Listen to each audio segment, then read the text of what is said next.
Hello student, welcome to Cerebral Learning Institute. Myself doctor Khan Asif. तो आज हम बात करेंगे स्ट्रक्चर ऑफ एटम के पार्ट 2 की। तो लास्ट वीडियो मैंने स्ट्रक्चर ऑफ एटम पार्ट 1 की बनाई थी, जिसमें मैंने इंट्रोडक्शन ऑफ एटम बताया था, ठीक है, और सब एटॉमिक पार्टिकल के बारे में बताया था, जैसे कि प्रोटॉन, इलेक्ट्रॉन, न्यूट्रॉन के बारे में बताया। और फिर हमने बात की कि डिस्कवरी कैसे हुई, प्रोटॉन की कैसे डिस्कवरी हुई, इलेक्ट्रॉन की कैसे डिस्कवरी हुई, ठीक है। उसके बाद हमने थॉमसन का एटॉमिक मॉडल, ये पहला मॉडल दिया गया था किसी साइंटिस्ट द्वारा, सो थॉमसन मॉडल डिस्कस किया। फिर इसमें कुछ इम्प्रूव किया रदरफोर्ड ने, फिर इनका मॉडल पढ़े, ठीक है। लास्ट लेक्चर तक इतना पढ़ा था। आज हम इसमें भी कुछ ड्रॉबैक्स आ गए थे, तो उसको सही किया बोर ने। तो आज हम बोर से स्टार्ट करेंगे कि उन्होंने कैसा एटॉमिक मॉडल शुरू किया था, वो स्ट्रक्चर ऑफ एटम का पार्ट 2 है। तो चलिए स्टार्ट करते हैं। तो अब यहाँ देखते हैं कि रदरफोर्ड का एक बार पीछे रिकॉल कर लेंगे। तो रदरफोर्ड ने न्यूक्लियर मॉडल बताया था, ठीक है। मैं लास्ट टाइम न्यूक्लियर मॉडल बताना भूल गया था, मतलब इसका नाम बताना भूल गया था, वैसे तो बताया था। तो क्या कहता है न्यूक्लियर मॉडल कि सेंटर में क्या होता है, पॉजिटिव चार्ज, उसको न्यूक्लियस कहते हैं। जो हमारा एक्सपेरिमेंट था रदरफोर्ड वाला, उन्होंने बताया कि एटम ज़्यादातर खाली होता है, मगर एक रे उनकी 12,000 में से एक रे वापस चली गई। तो उन्होंने बताया कि सेंटर में ऐसा कुछ पॉजिटिव चार्ज वाला है जो उस रे को वापस भेज दिया। तो उसको उन्होंने क्या नाम दिया, न्यूक्लियस, जो हम लास्ट वीडियो में डिस्कस कर चुके हैं। न्यूक्लियस किसका बना होता है, प्रोटॉन प्लस न्यूट्रॉन का, ठीक है। और यही एटम का मास होता है, पूरे एटम का यही मास होता है, एकदम सेंटर में, बहुत छोटा सा होता है न्यूक्लियस, ठीक है। तो all mass reside in the nucleus. Electron revolve around the nucleus in orbit. अब उन्होंने अगली बात की कि इलेक्ट्रॉन जो है वो न्यूक्लियस के अराउंड घूमता है, ठीक है, रिवॉल्व करता है, ठीक है। ये बात बताई उन्होंने। फिर बताया कि size of the nucleus is very small as compare to size of the atom. Last lecture में बताया था कि अगर एक फुटबॉल का ग्राउंड है या क्रिकेट का ग्राउंड है, उसमें एक छोटा रेत का टुकड़ा रख दिया जाए, इतना बड़ा होता है। ये तो बहुत अभी हम कंपेयर नहीं कर पा रहे हैं, पर बहुत ज़्यादा बड़ा होता है atom in comparison to nucleus. Nucleus एक बहुत छोटी सी चीज़ होती है, ठीक है। तो इस जो जहाँ इलेक्ट्रॉन घूमता है, इन्होंने नाम दिया ऑर्बिट। तो ऑर्बिट में इलेक्ट्रॉन चक्कर लगाता है, जैसे सन का चक्कर अर्थ लगाता है ऑर्बिट में, वैसे ही इलेक्ट्रॉन जो है न्यूक्लियस का चक्कर लगाता है। ये बात इन्होंने बताई। फिर इनसे कई सारे सवाल किए गए। तो ड्रॉबैक ने मैंने बता रखा है। जब इनसे सवाल किया गया कि बताइए अगर, चलिए ठीक है आप बताते हैं कि अगले पेज नेक्स्ट कर लेते हैं। इन्होंने बताया कि इलेक्ट्रॉन जो है रिवॉल्व करता है, तो अब इलेक्ट्रॉन तेज़ी से रिवॉल्व करेगा तो एनर्जी लूज करेगा। एनर्जी लूज करके कहाँ, धीरे धीरे अपने ऑर्बिट छोड़ के जाके से टकरा जाएगा, ठीक है। ये ड्रॉबैक में हमने बात की थी। तो इसके वजह से एटम क्या होगा, एग्जिस्ट नहीं करेगा।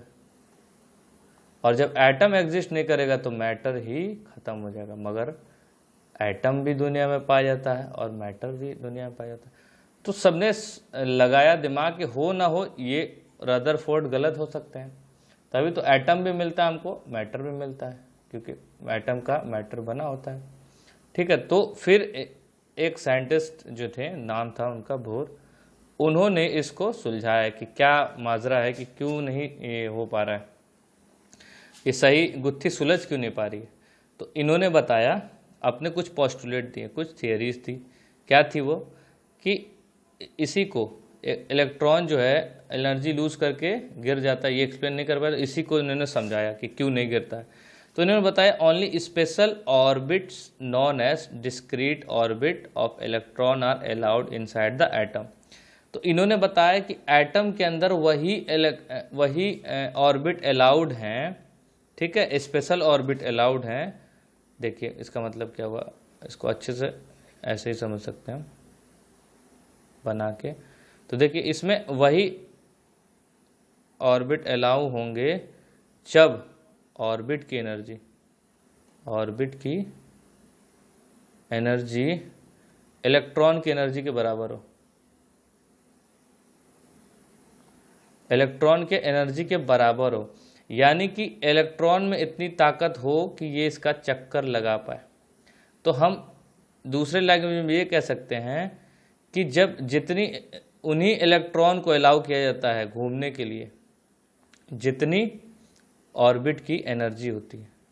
अगर इलेक्ट्रॉन की एनर्जी ऑर्बिट के बराबर है तो इलेक्ट्रॉन इसमें क्या करता है, रिवॉल्व करता है, और इसी में रिवॉल्व करता रहेगा, ये इधर उधर गिरता नहीं है। ठीक है, तो पहले ये कहा जा रहा था कि इलेक्ट्रॉन एनर्जी को लूज कर देगा और जाके गिर जाएगा, नहीं, अगर वो फिक्स ऑर्बिट में, इसको कहते हैं फिक्स्ड ऑर्बिट, फिक्स्ड ऑर्बिट, क्योंकि इसकी एनर्जी क्या होती है, फिक्स ऑर्बिट को कहते हैं इसमें, क्यों, एनर्जी फिक्स होती है, इसकी एनर्जी फिक्स होती है। तो एनर्जी फिक्स हो गई तो इसमें इलेक्ट्रॉन, वही इलेक्ट्रॉन मूव करेंगे जब उतनी इसके पास, इलेक्ट्रॉन के पास ऑर्बिट एनर्जी जितनी एनर्जी होगी। ठीक है, दोनों की एनर्जी क्या होनी चाहिए, बराबर, मतलब इसकी तो पहले से फिक्स रहती है ऑर्बिट की एनर्जी, इलेक्ट्रॉन को उतना ही एनर्जी चाहिए होता है कि हाँ, अगर इलेक्ट्रॉन के पास, मान लीजिए इसके पास 10 एनर्जी, इलेक्ट्रॉन के पास भी 10 एनर्जी है, तब ये क्या करेगा, मोशन इसको करने देगा, इसमें घूमना अलाउ कर देगा। यहाँ देखिए लिखा हुआ है कि only special orbit known as discrete orbit of electron are allowed inside the atom. तो उन्हीं को रखा जाता है एटम में जिसकी फिक्स एनर्जी वाली ऑर्बिट को रखा जाता है। ठीक है, तो उसी में इलेक्ट्रॉन उतना एनर्जी लेके आते हैं, तो ये कहता है कि चलिए भाई आप इसमें घूम सकते हैं। अब जब इस इलेक्ट्रॉन इसमें घूमता है तो वो एनर्जी को लूज नहीं करता है, do not lose energy when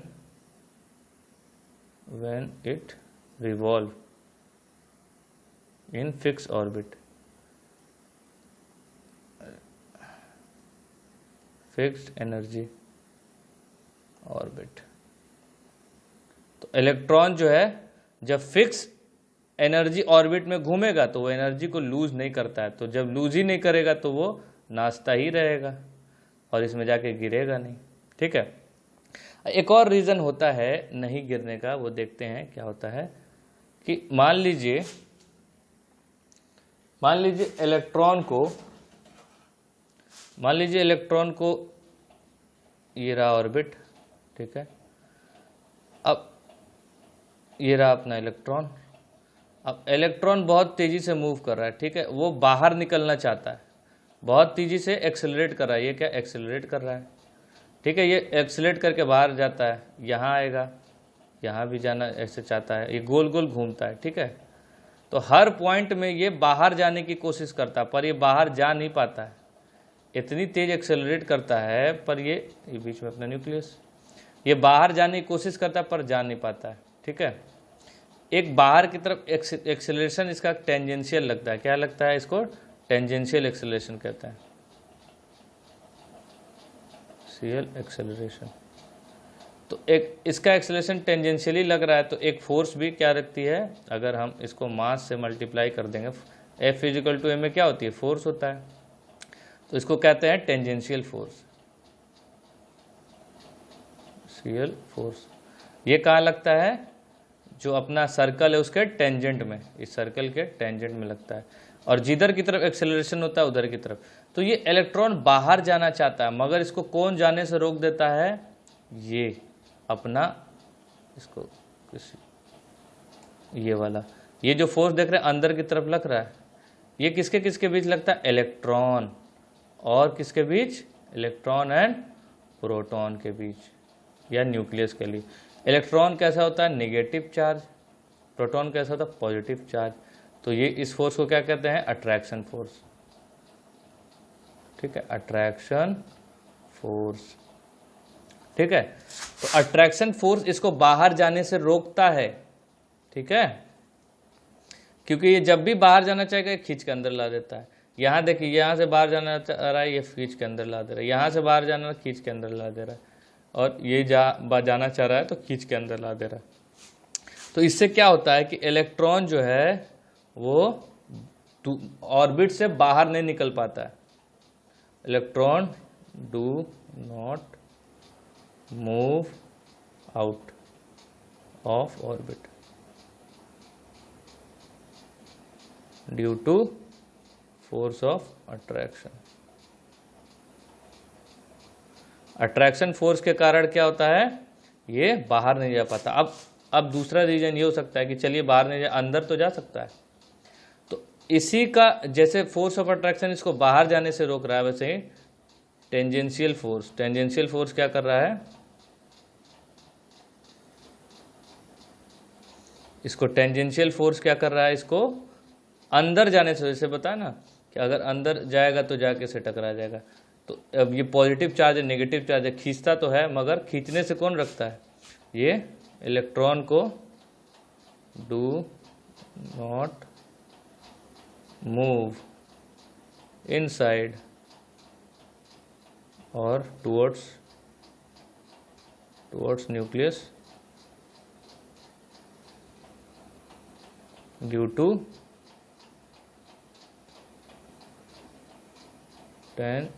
tangential force. Tangential force के कारण ये बाहर नहीं जाता है। ठीक है, तो हम कह सकते हैं कि force of attraction is equals to force of tangential force जो होता है, ये दोनों बराबर होते हैं। तो ये देखिए, अगर हम ऐसे बात कर लें तो इधर की तरफ क्या लग रहा है, अट्रैक्शन फोर्स, इधर बाहर की तरफ क्या लग रहा है, एफ टेंजेंशियल, एफ अट्रैक्शन। तो हमेशा ये एंगल बनेगा, एंगल बनता है तो ये इसका एक इधर इसका कंपोनेंट आ रहा है तो इसका क्या होता है, रिजल्टेंट लिया था, तो रिजल्टेंट क्या बनेगा, 90 का आधा हो जाएगा 45। तो ये क्या बनता है, सर्कल ही बनता है हर बार। जहाँ भी बनाएंगे ना, देखिए यहाँ बना के देख लीजिए, तो हमेशा एक रिजल्टेंट आएगा, तो ये एक सर्कल बन जाएगा। अगर ये रिजल्टेंट वगैरह को सबको मिला देंगे, एक सर्कल बनेगा। तो इसी सर्कल में इलेक्ट्रॉन ना तो बाहर जाता है ना अंदर जाता है, बस इसी सर्कल में क्या करता है, मोशन करते रहता है। ठीक है, ये भी रीज़न होता है। पहला रीज़न क्या है कि एनर्जी, इलेक्ट्रॉन की एनर्जी और ऑर्बिट की एनर्जी सेम होती है, सेम होती है। तो वो movement, electron move in a fix orbit. पहली बात तो ये हो गई। पहली बात क्या थी कि एनर्जी ऑफ इलेक्ट्रॉन और ऑर्बिट की भी एनर्जी होगी। अब इसको हम हायर क्लास में जानने की कोशिश करते हैं, अभी बस रीज़न जान जाए। ठीक है, कितनी एनर्जी होती है, हर एक ऑर्बिट की एनर्जी होती है। ठीक है, और ये पहली बात हो गई। दूसरी बात, इलेक्ट्रॉन बाहर निकल के क्यों नहीं जाता है या अंदर क्यों नहीं जाता है, क्योंकि इसमें force of attraction, force of attraction कह लीजिए किसके बराबर होता है, फोर्स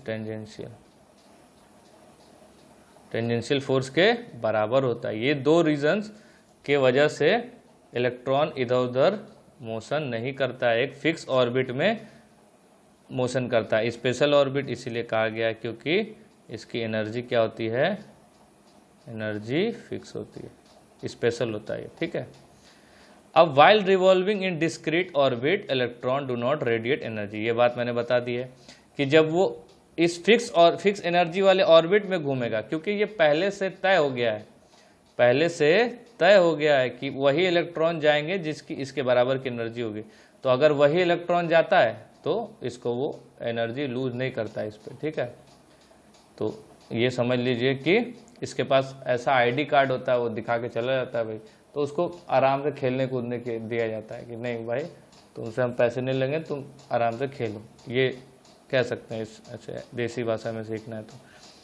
और कुछ अगली बात क्या है, these orbit are called energy level, ये क्या है, एनर्जी लेवल्स होते हैं क्योंकि इनके पास क्या होती है, एनर्जी होती है, एनर्जी फिक्स एनर्जी होती है। ठीक है, अभी लास्ट बात कहते हैं, क्या कहते हैं बोर साहब के, ऑर्बिट और shell are represented by KLMN या N1 N2 N3। अब देखिए एक एटम में ना ऐसा नहीं है कि सिर्फ एक ही ऑर्बिट होता है, कई सारे ऑर्बिट होते हैं। ठीक है, कई सारे ऑर्बिट होते हैं।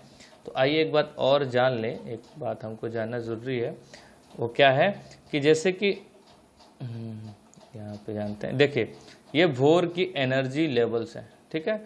जैसे कि के बताया था, के सेल N1 N2 या L सेल बोल लीजिए, N2 बोल लीजिए, N3 M4। अब इन जितने भी ऑर्बिट है ना, ये आप देख रहे हैं ऑर्बिट, इसकी एनर्जी क्या होती है, फिक्स होती है पहली बात। और इसी में इलेक्ट्रॉन क्या करता है, मोशन करता है, क्योंकि उसकी पहले इसकी और इसकी दोनों की एनर्जी बराबर होती है, तभी ये क्या करता है, इलेक्ट्रॉन को मोशन करने देता है अच्छा अपने अराउंड, ठीक है। और दूसरी बात, ये बाहर निकल के क्यों नहीं चला जाता है, क्योंकि एफ अट्रैक्शन इसको बाहर जाने से क्या, फोर्स ऑफ अट्रैक्शन खींच के अंदर ला देगा। और ये अगर इलेक्ट्रॉन अंदर जाना चाहेगा तो इसको टेंजेंशियल फोर्स खींच के इधर कर देगा, तो इसीलिए इलेक्ट्रॉन क्या करता है, गोल ही घूमता है। अब दूसरी बात यह है कि अगर हम चाहें तो इलेक्ट्रॉन जो है एक ऑर्बिट से दूसरे ऑर्बिट में जा सकता है, ठीक है। कब, जब हम एनर्जी देंगे। इफ वी प्रोवाइड एनर्जी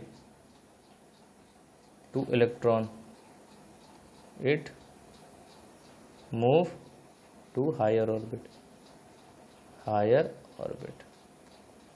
जब हम इलेक्ट्रॉन को एनर्जी देते हैं तो वो अगले हायर ऑर्बिट तक जा सकता है। अब ये डिपेंड करता है आपको कितनी एनर्जी दे रहे हैं। इतनी एनर्जी देते हैं कि ये सेकंड ऑर्बिट तक चला जाए तो सेकंड तक जाएगा, ज़्यादा दे देंगे तो इतनी ज़्यादा दे कि लास्ट तक पहुंच जाए, लास्ट तक जाएगा। तो ये, और ऐसा भी होता है कि इस पे पहुंच जाए, फिर यहाँ से फिर एनर्जी दीजिए तो जंप भी करता हुआ चला जाएगा, या एक बार में ही चला जाएगा, ठीक है। तो अब जब यहाँ अपने फिक्स ऑर्बिट में घूमता है इलेक्ट्रॉन तो एनर्जी को रिलीज या लूज नहीं करता है, जैसे कि पहले बता दिए। मगर अगर हम इलेक्ट्रॉन को एनर्जी और ज़्यादा दे देंगे, मतलब जितनी, एक तो फिक्स वाली पे मिलेगी तो इसी में घूमेगा, और नहीं तो क्या करेगा, जंप करके हायर ऑर्बिट में चला जाएगा, और हायर ऑर्बिट में जा सकता है, और ज़्यादा एनर्जी मिलने पे और हायर एनर्जी पे जाके रिवॉल्व करेगा। और जब एनर्जी लूज करेगा तो वापस से ये क्या हो जाएगा, वापस अपनी जगह पे भी आ सकता है, ठीक है। तो ये इसकी खासियत होती है। ये बातें बोर ने बताई कि हम अगर इलेक्ट्रॉन को फिक्स एनर्जी देंगे तो अपने ऑर्बिट में रिवॉल्व करेगा, और इलेक्ट्रॉन को एनर्जी ज़्यादा देंगे तो वो एक ऑर्बिट से दूसरे ऑर्बिट में मूव करेगा, ठीक है।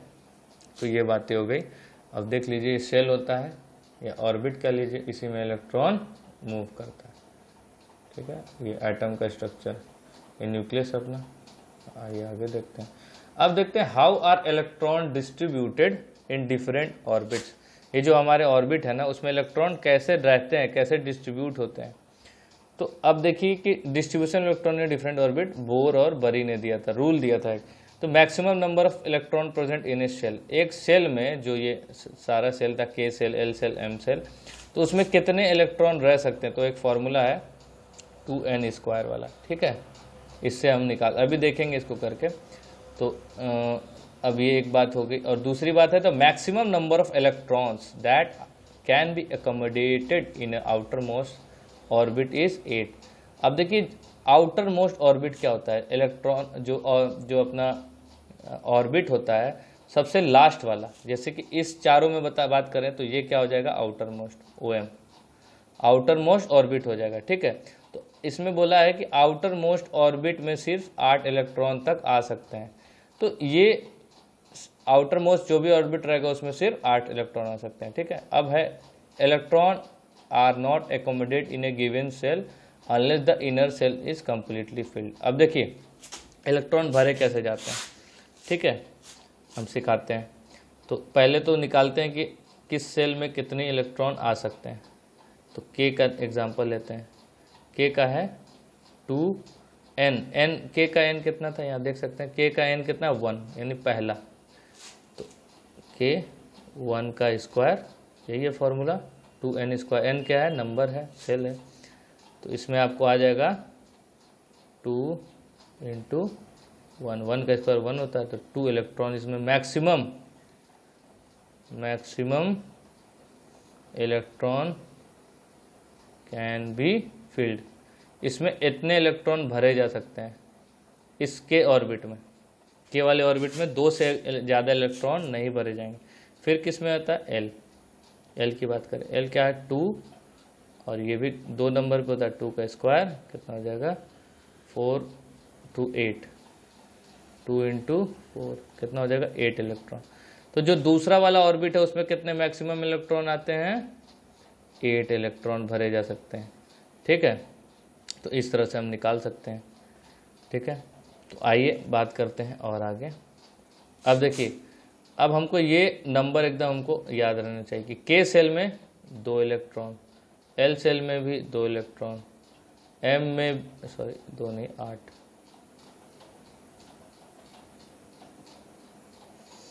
ठीक है, इसमें 8 और इसमें भी 8, एम एन में 32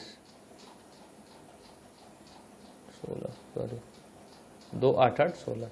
ठीक है, तो इतने इलेक्ट्रॉन ये हमको याद आना चाहिए, 2 8 8 16, ये हमको एकदम याद रहना चाहिए। इतने इलेक्ट्रॉन भरे जाते हैं। अब देखिए इलेक्ट्रॉन भरे कैसे जाते हैं। सबसे पहले सबसे छोटा, ये सबसे छोटा ऑर्बिट है ना के, तो जब तक ये पूरा नहीं भर जाएगा हम इसमें इलेक्ट्रॉन नहीं भरेंगे। जैसे कि हम एक एग्जांपल ले लेते हैं कि शुरू करते हैं पहले हाइड्रोजन से। ठीक है, हाइड्रोजन होता है नंबर 1। अब देखिए हमको क्या करना होगा ना, पहले 1 to 20 के एलिमेंट्स के नेम और उसका atomic number and atomic number हमको क्या होना चाहिए, एकदम रटा होना चाहिए, याद होना चाहिए। अगर इस चैप्टर को या फ्यूचर में जितने भी 11th में 12th में सब में काम आना है, एटलीस्ट 20 तक तो याद रहना चाहिए। ठीक है, एलिमेंट का नाम और एटॉमिक नंबर, क्योंकि यहाँ बहुत काम आएगी। ठीक है, आपके एनसीईआरटी में चार्ट भी दिया, अच्छे से उसको देखिए, याद कर लीजिए। ठीक है, तो पहला हम एग्जांपल लेते हैं हाइड्रोजन में कि इसका कैसे इलेक्ट्रॉन इसमें फिल होगा। तो इसमें कौन सी सेल लगेगी, के सेल। तो के सेल की लिमिट कितनी है, लिमिट है 2 की, तो इसमें इलेक्ट्रॉन सिर्फ 1 भर जाएगा। तो आइए इसका डायग्राम, एटॉमिक डायग्राम बना के देखते हैं। तो ये हमारा न्यूक्लियस और एक ही ऑर्बिट लगेगा, कौन सा ऑर्बिट लगेगा, ऑर्बिट के। तो इसमें बस एक इलेक्ट्रॉन दिखा देंगे कि ये रहा हमारा एक इलेक्ट्रॉन। ठीक है, अब बात दूसरी करते हैं किसकी, नाइट्रोजन की। नाइट्रोजन का नंबर होता है 7। आइए देखते हैं इसका इलेक्ट्रॉनिक कन्फिग्रेशन। देखिए जो भी सेल का हम नाम लिखते हैं उसको कहते हैं इलेक्ट्रॉनिक कन्फिग्रेशन। तो के सेल ले लेंगे। ठीक है, इसमें के और एल लेके देखते हैं। ये के और एल लिखने का मतलब क्या, इलेक्ट्रॉनिक कॉन्फ़िगरेशन लिखना। ठीक है, तो के में कितने इलेक्ट्रॉन जाते हैं, 2। ठीक है, बचे कितने, 5। 7 में से 2 गया, 5 बचा। तो एल में कितने चले जाएंगे, 5। तो देखिए अब 7 इलेक्ट्रॉन भरना है, तो सबसे पहले ऐसा नहीं कि के में 1 भर दें और एल में 6 भर दें, तो ये क्या है, गलत है। या के में भरे ही नहीं, 0 रखें, एल में सब 7 के साथ भर दें, ये भी तरीका गलत है। तो सही तरीका क्या है, सबसे पहले आप के को पूरा भरें। ठीक है, फर्स्ट के should completely filled, then next higher orbit should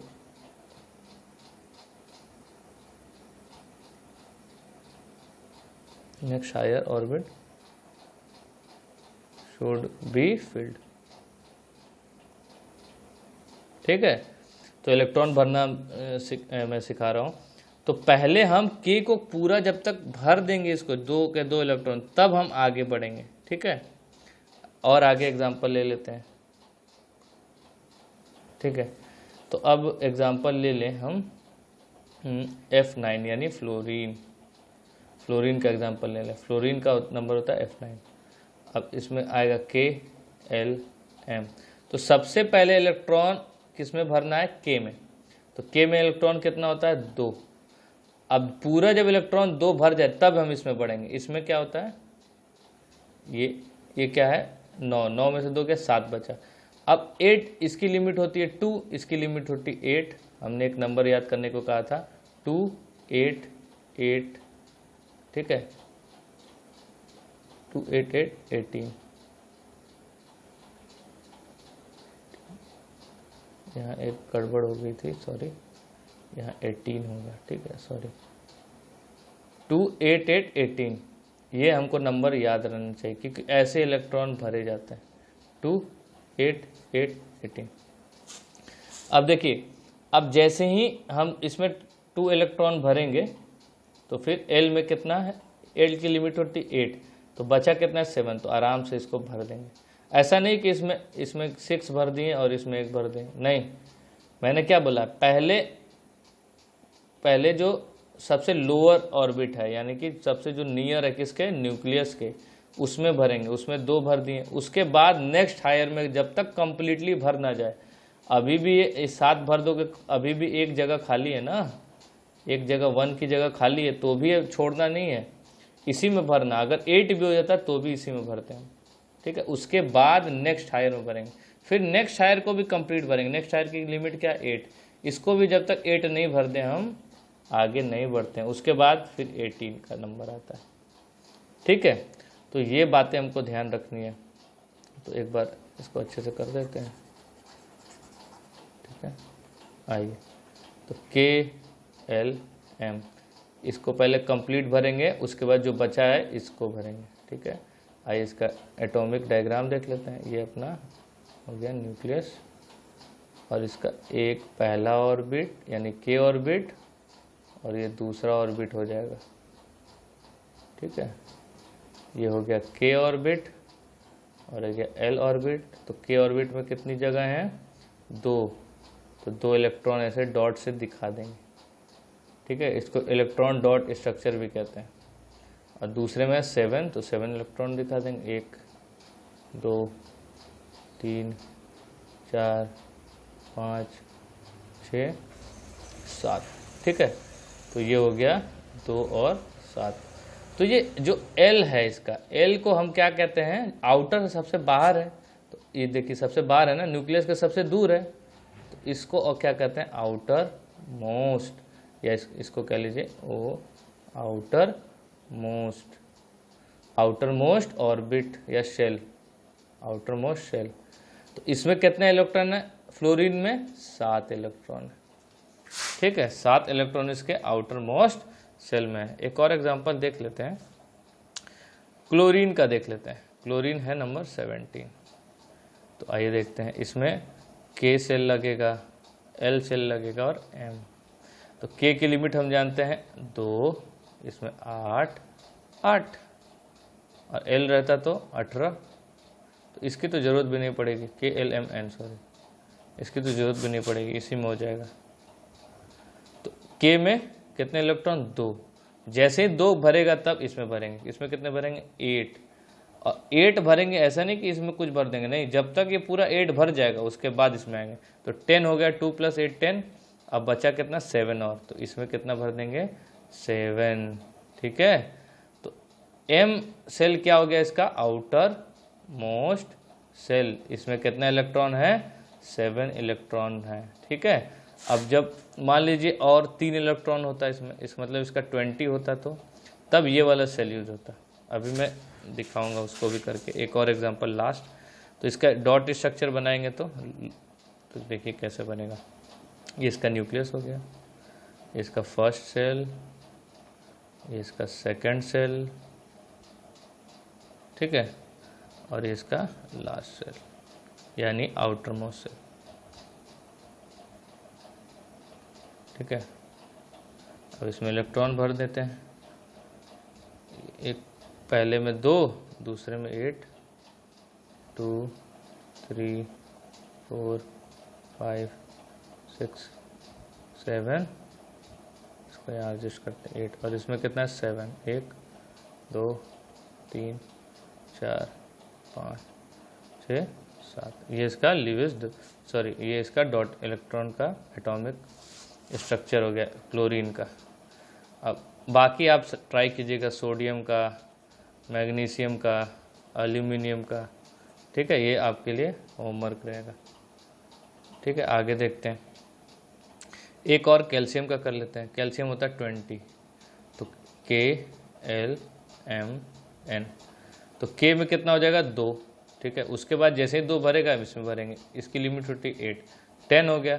अब इसकी भी लिमिट कितनी है 8, तो कितना हो गया 18, 18 तक भर लिया। अब हम किस में जाएंगे, बचे 2 को भरने के लिए इसको, तो ये क्या हो गया आउटर मोस्ट सेल हो गया। और ये इलेक्ट्रॉन क्या हो गया, ये है आपका इलेक्ट्रॉन है, ठीक है, इतने इलेक्ट्रॉन, तो ये हो गया नंबर ऑफ इलेक्ट्रॉन। या कह लीजिए आउटर मोस्ट सेल में कैल्शियम के कितने इलेक्ट्रॉन होते हैं 2, तो इसमें 4 सेल यूज होंगे, 1 2 3 4, ठीक है। चलिए ये हम इलेक्ट्रॉन फिल करना जान गए।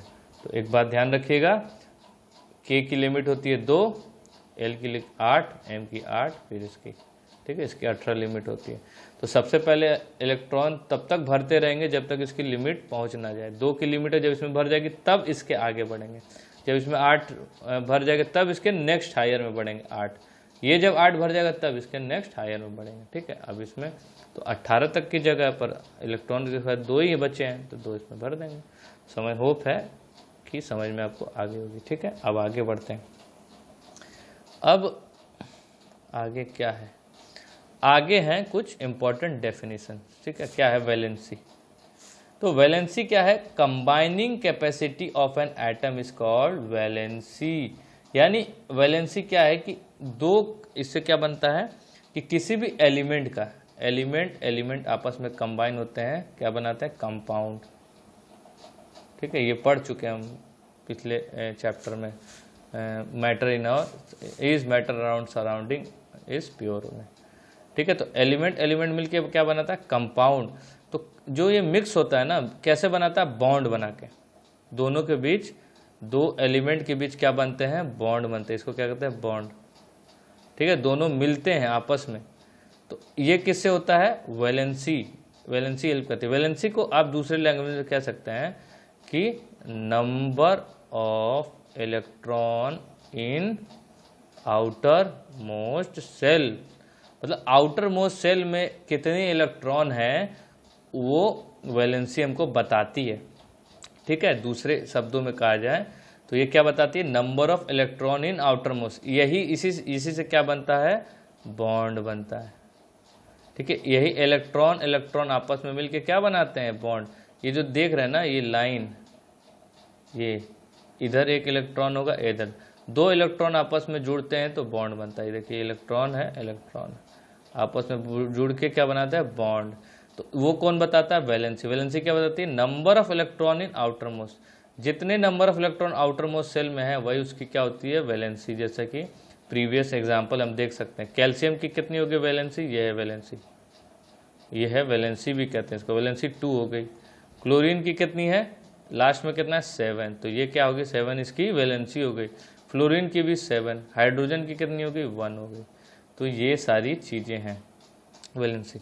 अब वैलेंसी को हम थोड़ा डिटेल में पढ़ेंगे, ठीक है, क्योंकि ये बहुत ज़्यादा काम आती है।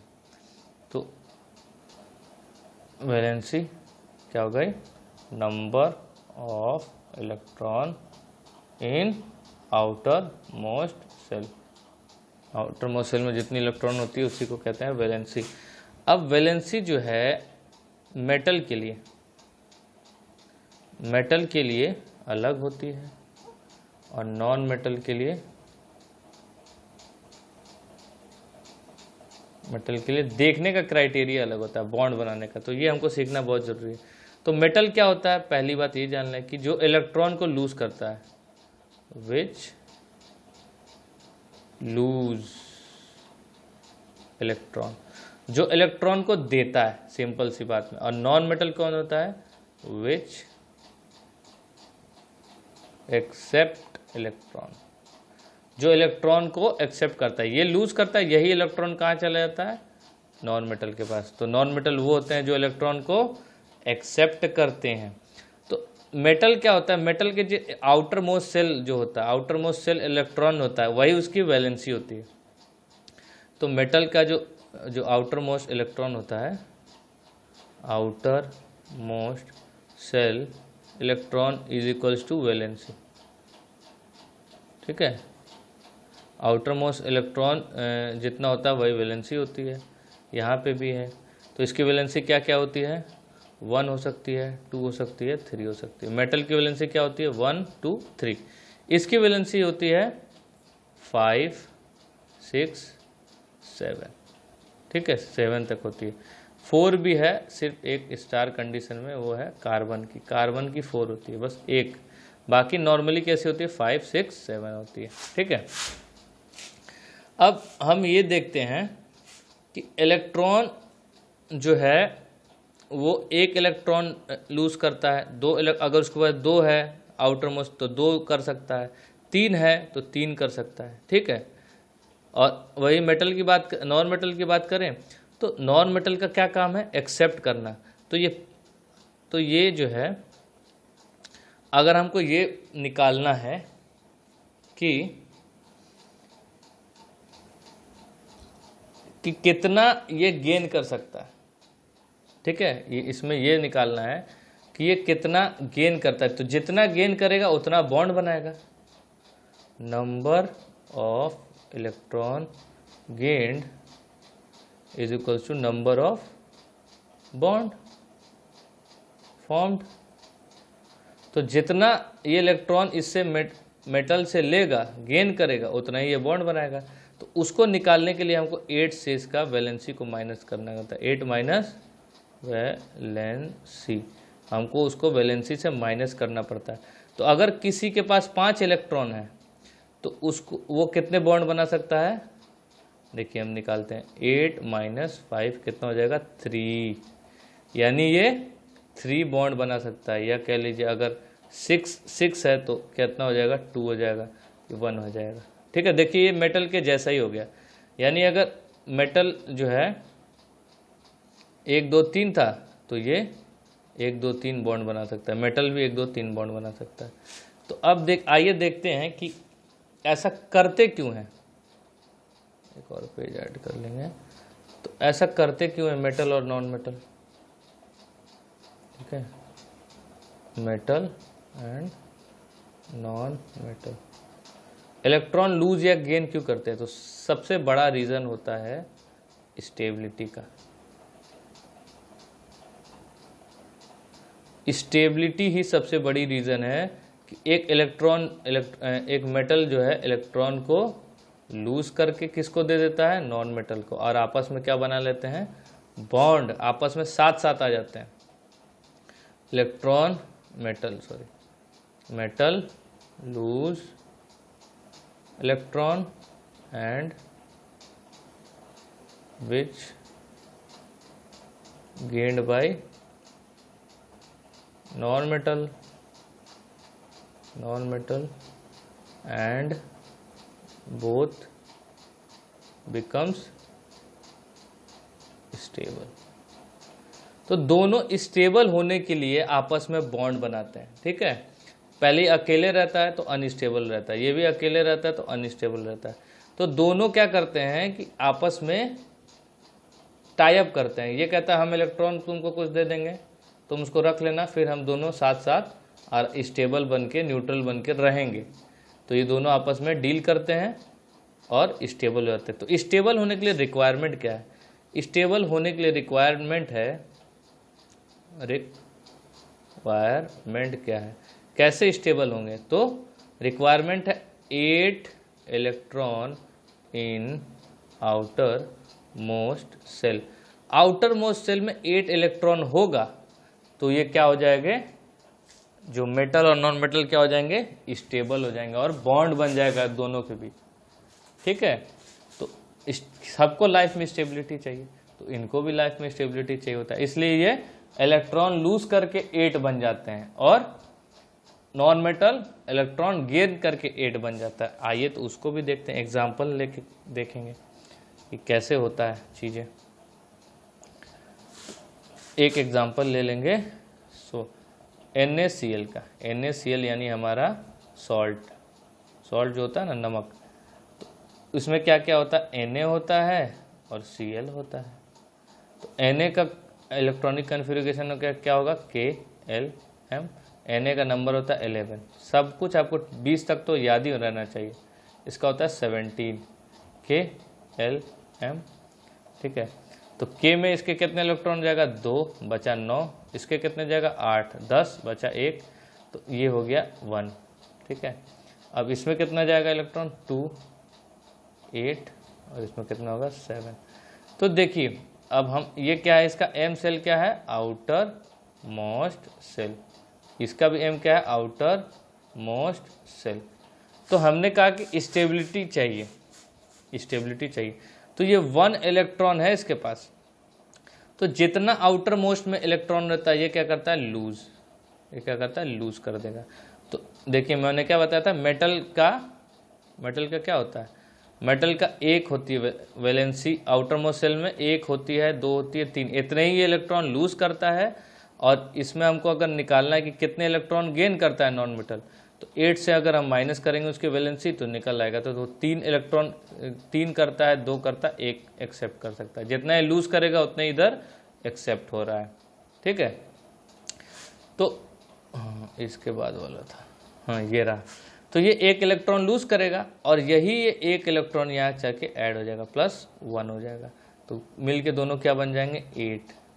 ठीक है, और ये यहाँ से हट जाएगा इलेक्ट्रॉन, तो ये सेल क्या हो जाएगी डिलीट हो जाएगी, डिलीटेड हट जाएगी। तो अब इसका लूज करने के बाद आफ्टर लूजिंग इलेक्ट्रॉन, ये जो L सेल है, L shell becomes outermost shell. तो इसमें क्या कितने इलेक्ट्रॉन है 8। स्टेबिलिटी की रिक्वायरमेंट क्या है, स्टेबिलिटी रिक्वायरमेंट क्या होती है 8 इलेक्ट्रॉन की, आउटर मोस्ट में कितना होना चाहिए 8। तो क्या आप देख सकते हैं कि इसका अब ये आउटर मोस्ट हो गया, तो क्या 8 इलेक्ट्रॉन मैच हो गया, यानी कि ये क्या होगा स्टेबल। अब इसमें देखिए अगर ये 1 प्लस ऐड हो जा रहा है तो ये क्या हो जा रहा है 8, ये भी क्या हो जा रहा है स्टेबल। तो दोनों स्टेबल हो गए। तो अब कैसे स्टेबल हुए, जब दोनों साथ आ गए, एक दूसरे का साथ दिया, इसने लूज किया इसने गेन किया है, दोनों का फायदा हुआ। तो जब लूज कर देता है इलेक्ट्रॉन तो इलेक्ट्रॉन पे एक पॉजिटिव चार्ज आ जाता है, क्योंकि यहाँ से इलेक्ट्रॉन जा चुका है। तो जाने का मतलब क्या हुआ, पहले इसमें क्या था, पहले इसके अंदर 11 इलेक्ट्रॉन थे और क्या था 11 ही क्या था प्रोटॉन। तो चार्ज बराबर था, इसलिए Na जो है इस पर कोई हम चार्ज नहीं लिखे। अब 1 इलेक्ट्रॉन निकल गया, यानी कि ये 10 हो गया। तो अब प्रोटॉन क्या हो गया प्लस चार्ज ज़्यादा हो गया। जब प्लस चार्ज ज़्यादा हो गया तो इस पर क्या आ जाता है, अब ये न्यूट्रल नहीं रहा। बताया था ना, थॉमसन ने भी बताया था कि एटम क्या होता है न्यूट्रल होता है, क्योंकि जितने इलेक्ट्रॉन होते हैं तो प्रोटॉन होते हैं। पर यहाँ पे क्या हुआ कि अगर 1 इलेक्ट्रॉन निकल के ये दे देता है तो इस पर क्या आ जाता है पॉजिटिव चार्ज, तो इसीलिए Na+ लिखते हैं। अब यहाँ Cl की बात कर लेते हैं।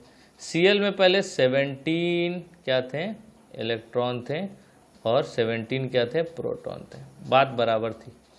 अब जब इसके पास 1 इलेक्ट्रॉन ऐड हुआ, 1+ इलेक्ट्रॉन ऐड हुआ, तो ये इलेक्ट्रॉन कितने हो गए 18 इलेक्ट्रॉन, और प्रोटॉन कितने रहे 17 ही प्रोटॉन रहे। तो अब ये इसमें नेगेटिव चार्ज ज़्यादा हो गया, तो Cl पे क्या आ जाएगा माइनस चार्ज। तो ये प्लस ये माइनस में क्या होगा अट्रैक्शन हो जाएगा। ठीक है, तो अट्रैक्शन होते ही क्या होगा Na और Cl आपस में बॉन्ड बना देंगे, क्या बन जाता है सॉल्ट। हम एक और एग्जांपल कर लेते हैं फटाफट MgO का। ठीक है, Mg होता है 12, O होता है 8। इसका कॉन्फ़िगरेशन करें KLM KLM। अब जल्दी जल्दी कर रहे हैं हम। ठीक है, 2 8 10 और कितना हुआ 2, ये हो गया आउटर मोस्ट। इसका कितना है 2 और 6।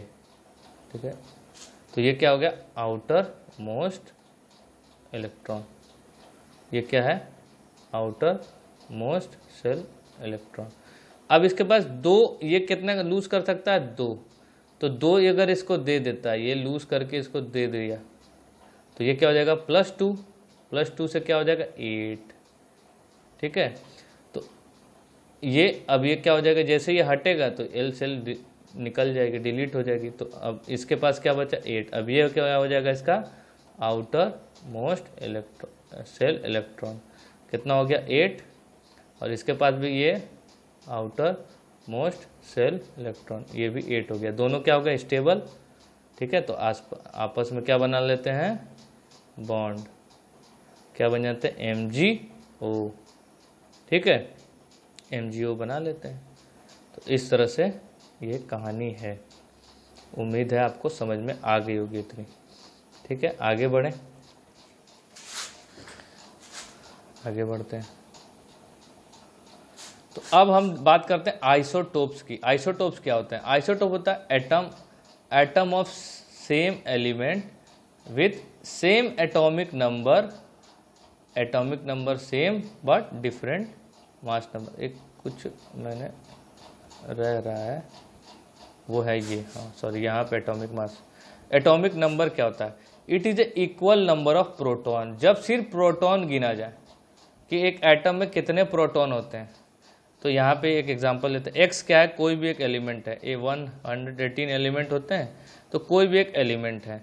तो ये जेड जो है, जेड से किसको रिप्रेजेंट किया जाता है? एटॉमिक नंबर को। और ये सबका याद होना चाहिए 1 से 20 तक हमको।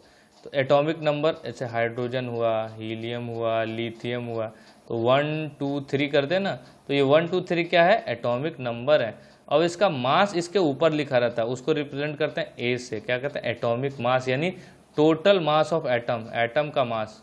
ये पूरे एटम का मास होता है। किससे? एटम में होता ही क्या है? मैक्सिमम प्रोटॉन होता है और न्यूट्रॉन होता है, और इलेक्ट्रॉन का मास बिल्कुल नेग्लिजिबल होता है। तो इसीलिए equal to sum of proton and neutron. तो प्रोटॉन और न्यूट्रॉन का मास क्या होता है, कैसा होता है? ऑलमोस्ट इक्वल होता है, ठीक है। ये हम पहले पढ़ चुके हैं। तो इसको कहते हैं मास नंबर। मास नंबर मतलब एटम का मास, पूरा एटम का मास कितना होता है। और एटॉमिक नंबर मतलब क्या होता है? सिर्फ प्रोटॉन, न्यूट्रॉन नहीं गिनते हैं। तो इससे एलिमेंट को ऐसे रिप्रेजेंट किया जाता है। जैसे एग्जांपल में नाइट्रोजन का एटॉमिक नंबर कितना है? 7, ऑक्सीजन का 8, और इसका भार डबल है, क्योंकि ये देखिए दोनों बराबर हैं, तो ये 2 बार हो जाएगा। ये 2 बार प्रोटॉन के लिए 2 बार न्यूट्रॉन, तो 2 गुना है ना इसका, 8 16 है। ये सिर्फ प्रोटॉन है, ये प्रोटॉन प्लस न्यूट्रॉन है, और दोनों का वेट बराबर होता है, तो इसीलिए 2 गुना हो जाता है। तो आइए अब बढ़ते, यही छूट रहा था। तो अब आइए आइसोटोप पढ़ते हैं। तो आइसोटोप मतलब same atomic number but different mass. Mass उसका क्या हो जाता है? अलग अलग हो जाता है। इसको कहते हैं आइसोटोप्स। अब आइसोटोप्स की खासियत क्या है कि वो उसकी केमिकल प्रॉपर्टी सेम रहती है, केमिकल प्रॉपर्टी सेम, मगर फिजिकल प्रॉपर्टी क्या हो सकती है? डिफरेंट हो सकती है। हो सकता है वो वाटर, जो उसकी एक आइसोटोप वाटर हो, दूसरा आइसोटोप गैस हो, या लिक्विड भी हो सकता है, गैस भी हो सकता है, सॉलिड भी हो सकता है, ठीक है। आइए देखते हैं एग्जांपल में। तो एग्जांपल में देंगे, सबसे सिंपल सा होता है हाइड्रोजन का। हाइड्रोजन के 3 अलग अलग क्या पाए जाते हैं? आइसोटोप्स पाए जाते हैं। हाइड्रोजन, इसमें क्या लिखा है? सेम एटॉमिक नंबर, यानी नीचे जो जेड से रिप्रेजेंट किया था, जेड सबका सेम रहेगा, जेड सेम, ए डिफरेंट।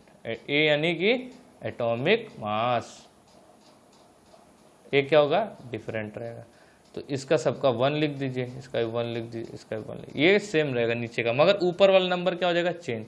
इसका 1 हो जाएगा, इसका 2 हो जाएगा, इसका 3 हो जाएगा। तो इसको कहते हैं प्रोटोनियम। कहते तो हाइड्रोजन है, मगर स्पेशल इसका क्या नाम है? प्रोटोनियम। इसका नाम है ड्यूट्रियम,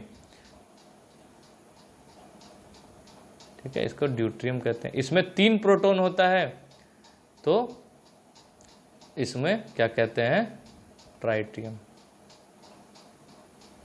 ट्राइटियम, ठीक है, इसको कहते हैं ट्राइटियम, ठीक है। ये हो गया एक एग्जांपल। तो हाइड्रोजन के 3 आइसोटोप होते हैं। वैसे ही कार्बन नॉर्मली 6 होता है, तो इसके 2 आइसोटोप्स पाते हैं, C6, ये तो सेम रहेगा। नीचे वाला नंबर क्या रहेगा? सेम, बस ऊपर का नंबर नॉर्मली इसके डबल होता है, जैसे कि हमने देखा था।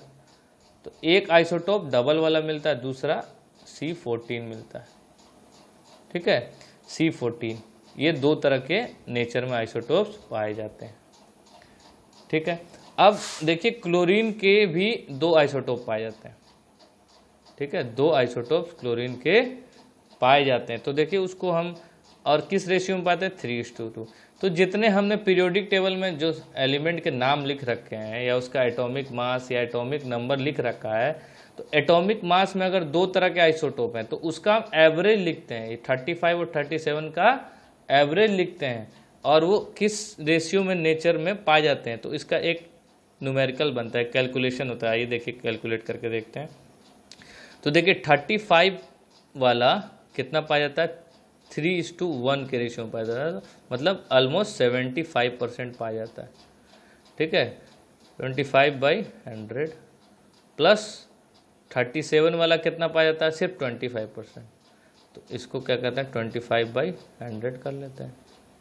तो फर्दर कैलकुलेट करेंगे तो कितना आ जाएगा, 105/4 प्लस 37/4 आ जाएगा 142/4 एलसीएम लेने के बाद।